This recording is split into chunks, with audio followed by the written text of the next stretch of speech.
पुराने वेतन आयोग की बेसिक सैलरी को नए वेतन आयोग की बेसिक सैलरी में बदलने के लिए किया जाता है।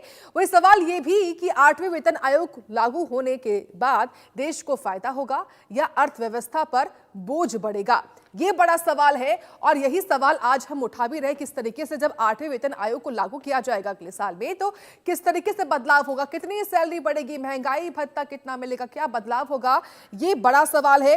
और इसी के बारे में कुछ जानकारियां भी आपको हम बताते हैं ग्राफिक्स के माध्यम से, किस तरीके से जो तमाम डिटेल्स जो है वो सामने आ रही हैं।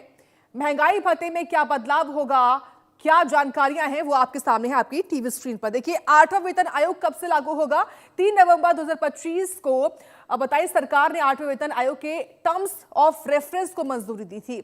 आयोग को रिपोर्ट जो है 18 महीने में जो है जानकारी है, 18 महीने बाद 2027 के मध्य में आएगी। इसके अलावा 2027 में 8वें वेतन आयोग की सिफारिशें लागू होने की उम्मीद बेहद कम है। रिपोर्ट आने के बाद सरकार जो है 4 से 6 महीने का अतिरिक्त समय ले सकती है। रिपोर्ट पर विचार करने, उसकी सिफारिशों को मंजूरी देने और नोटिफिकेशन में वक्त लगेगा। रिपोर्ट आने के बाद सरकार जानकारी है कि सरकार को फंड जुटाने में भी समय लगेगा। तो 8वां वेतन आयोग कब से लागू होगा, ये तो देखिए 1 जनवरी 2026 से जानकारी है, लेकिन ये भी आप समझिए कि 7वां वेतन आयोग का इतिहास क्या है।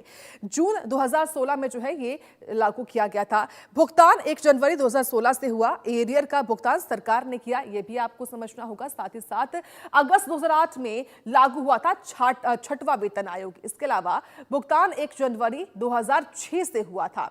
साथ ही एरियर का भुगतान सरकार ने किया था। 6वां वेतन आयोग की जानकारी है, ये जुलाई 1997 में लागू हुआ था। 5वां वेतन आयोग भुगतान 1 जनवरी साल 1996 में हुआ था। एरियर का भुगतान सरकार ने किया। साथ ही साथ बताएं आपको 7वां वेतन आयोग जो है वो जून 2016 में लागू हुआ था। साथ ही एरियर के बारे में भी आपको जानकारी हम देते कि एरियर की इतनी चिंता क्यों है। देखिए, बेसिक वेतन 76,500 रुपए है, तो HRA शामिल न होने पर एरियर कम हर महीने करीब 18,000 रुपए का 18,000 रुपए तक का एरियर कम होगा। सीधा फायदा सरकार को मिलेगा और सरकार पर वित्तीय बोझ कम पड़ेगा। इससे कर्मचारी संगठन HRA को भी एरियर में जोड़ने की मांग जो है वो कर रहे हैं। HRA को एरियर में शामिल करने पर सरकार की सहमति मुश्किल जताई जा रही है। तो इन सब के बीच में तमाम वो सवाल हैं, तमाम वो जानकारियां हैं जो आपको हम दे रहे हैं 8वें वेतन आयोग को लेकर कि महंगाई भत्ता जो है महंगाई भत्ता कितना बढ़ेगा जब जो 8वां वेतन आयोग है वो लागू होगा। केंद्र सरकार द्वारा अपने कर्मचारियों और पेंशनर्स को, पेंशनभोगियों को उनके वेतन भत्ते और पेंशन की समीक्षा के लिए गठित एक पैनल होता है और वो उसको लागू करने की जानकारी है अगले साल 1 जनवरी से। इसको लेकर सभी खुश तो हैं, लेकिन ये कितना बढ़ेगा, किस तरीके से फायदा होगा, ये एक बड़ा सवाल है। इसी पर करेंगे आज हम खास चर्चा और इस वक्त एक खास पैनल हमारे साथ जुड़ चुका है जहां आकाश जिंदल हैं जो कि अर्थशास्त्री हैं। बहुत स्वागत है आपका इंडिया न्यूज पर आकाश जी। साथ ही अशोक त्रिपाठी हैं जो कि पूर्व मेंबर हैं रेलवे कर्मचारी बोर्ड के, आपका भी बहुत स्वागत है अशोक त्रिपाठी जी। अशोक त्रिपाठी जी, मैं शुरुआत आपसे ही करना चाहूंगी। देखिए, सरकार की ओर से नए साल पर ऐलान है कि 8वां वेतन आयोग लागू होगा, कितने उत्साहित है और क्या उम्मीद आप रखते हैं अशोक जी? देखिए, एम्प्लॉइज जो केंद्र सरकार के हैं वो तो इस बात को लेकर के बहुत आश्वस्त हैं कि हमारी सरकार ने इस वेतन आयोग को समय से लागू करने के लिए समय सीमा तय कर दी है और सुप्रीम कोर्ट के रिटायर्ड चीफ जस्टिस से इस विषय पे कंप्लीट डाटा कलेक्ट करके समय से उसको लागू करेगी। मेरा आपके इस चैनल के माध्यम से पूरे भारत की जनता से और तकरीबन 50 लाख एम्प्लॉइज उनको और उनके साथ तकरीबन 65 लाख जो पेंशनर हैं, रिटायरमेंट की बेनिफिट ले रहे हैं, उन सभी की ओर से आपके समक्ष केंद्र सरकार को और बाद में फिर राज्य सरकारों को मैसेज है कि आप जो वेतन वृद्धि कर रहे हैं वो समय से आयोग के माध्यम से कर रहे हैं, जो सराहनीय है, इसमें कोई दो प्रश्न नहीं है, सभी लोग खुश हैं। परंतु राज्य सरकार या केंद्र सरकार अपने कर्मचारी के ही माध्यम से सरकार चलाती है, तो सरकार में बैठे हुए मंत्रीगण से और विभागाध्यक्ष से, कैबिनेट मिनिस्टर से और सरकार के चीफ माननीय प्रधानमंत्री जी से आपके इस चैनल के माध्यम से मैं निवेदन करना चाहता हूं कि वो वेतन वृद्धि करें। जनता इससे खुश है, लोगों की समृद्धि होगी, लोगों को सुविधाएं अच्छा मिलेंगी, परंतु साथ में रिस्पॉन्सिबिलिटी तय करें, क्योंकि अकाउंटेबिलिटी और रिस्पॉन्सिबिलिटी तय नहीं होने से सरकारी जो कर्मचारी हैं वो परफॉर्म प्रॉपर नहीं करते हैं और उसका नतीजा ये होता है कि सरकार बदनाम होती है। तो प्रधानमंत्री कितने भी मन की बात कर लें, परंतु अगर ग्राउंड जीरो पे काम नहीं होगा तो वो रिजल्ट नहीं आएगा जो उसकी उम्मीद वो करते हैं।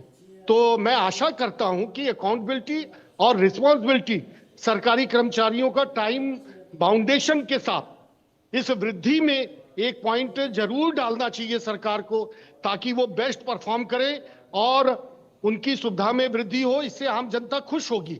वो भारत के अंग हैं, परंतु उनकी जो कॉमन छवि है वो ये है कि डिले करो, रिश्वत लो और फिर परफॉर्म करने के नाम पे बाईपास करो। टाइम बाउंडेशन है नहीं, रिस्पॉन्सिबिलिटी थोड़ी थोड़ी लोग उठाते हैं। तो सरकारें इस पे अगर फोकस करें, अगर परफॉर्म करें और परफॉर्मेंस लें, तो मैं समझता हूं सबके लिए अच्छा होगा। बिल्कुल अशोक जी, आपकी बात को मैंने नोट किया है। आप बात कर रहे हैं कि अकाउंटेबिलिटी और रिस्पॉन्सिबिलिटी जो है वो सरकार को तय करनी चाहिए। इस पर मैं बात करूंगी, ये सवाल भी पूछूंगी आकाश जी से। लेकिन आकाश जी देखिए, सरकार जो है हर 10 साल में नया वेतन आयोग लेकर आती है और इस वक्त जो है 7वां वेतन आयोग चल रहा है और अगले साल से 8वां वेतन आयोग लागू हो जाएगा। लेकिन सवाल ये है कि 8वें वेतन आयोग के लागू होने से सैलरी में कितना फर्क पड़ेगा, और जो बात कह रहे हैं अशोक जी उससे आप कितना समझते हैं, कितना मानते हैं? देखिए अभी क्या है, इसका फाइनल रिपोर्ट आनी है, मई 2027 तक आने की उम्मीद है। जो मेरे हिसाब से फिटमेंट फैक्टर एक तरीके से बेसिक सैलरी का मल्टीपल होता है, 2.57% या 2.6% होने की संभावना है। अगर उतना होता है तो हमारे सेंट्रल गवर्नमेंट एम्प्लॉय भाई चाहे रिटायर्ड हैं चाहे वर्किंग है, तो उनकी सैलरी उस हिसाब से बेसिक सैलरी का उतना मल्टीपल बढ़ जाएगी।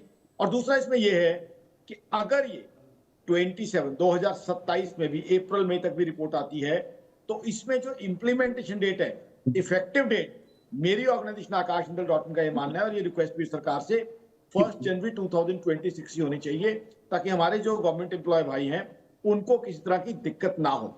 तो उस डेट से ताकि एरियर मिले, और अगर उससे पहले रिपोर्ट आ जाती है, जितना जल्दी रिपोर्ट आ जाए, मैं तो चाहूंगा 2026 में रिपोर्ट आ जाए, जून में जुलाई में आ जाए, तो उसी में क्या है कि एरियर्स जल्दी कैलकुलेट हो पाएंगे, कॉम्प्लिकेशन कम होगी, जल्दी उनको पे किया जाएगा। देखिए आज एक चीज बड़ी क्लियर है, आज हम 4th लार्जेस्ट इकोनॉमी बन चुके हैं दुनिया।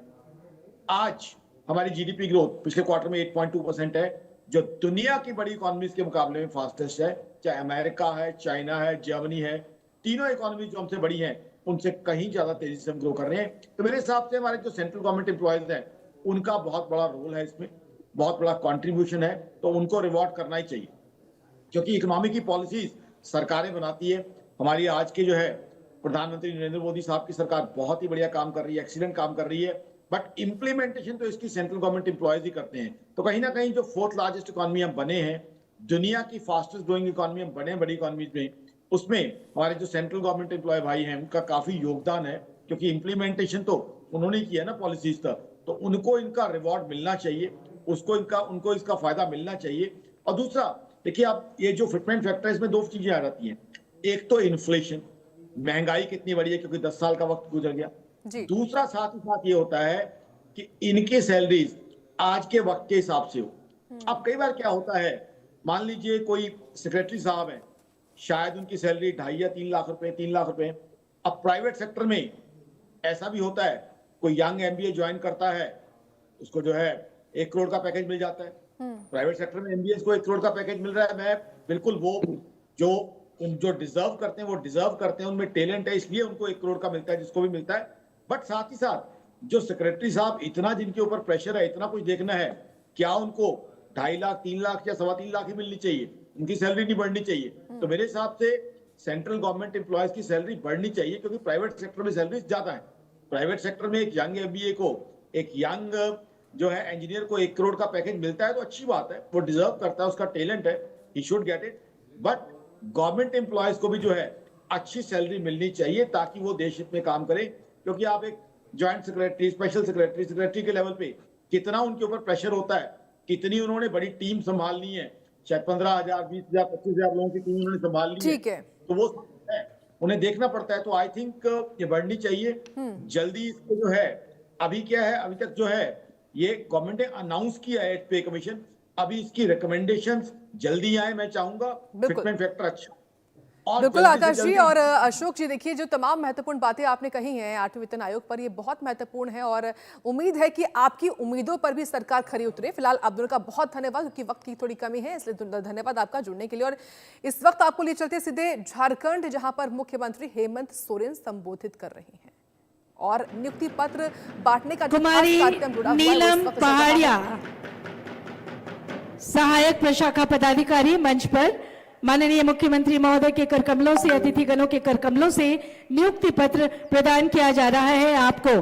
और इसके बाद आएंगे ऋषि राज, सहायक प्रशाखा पदाधिकारी ऋषि राज, और इसके बाद आएंगे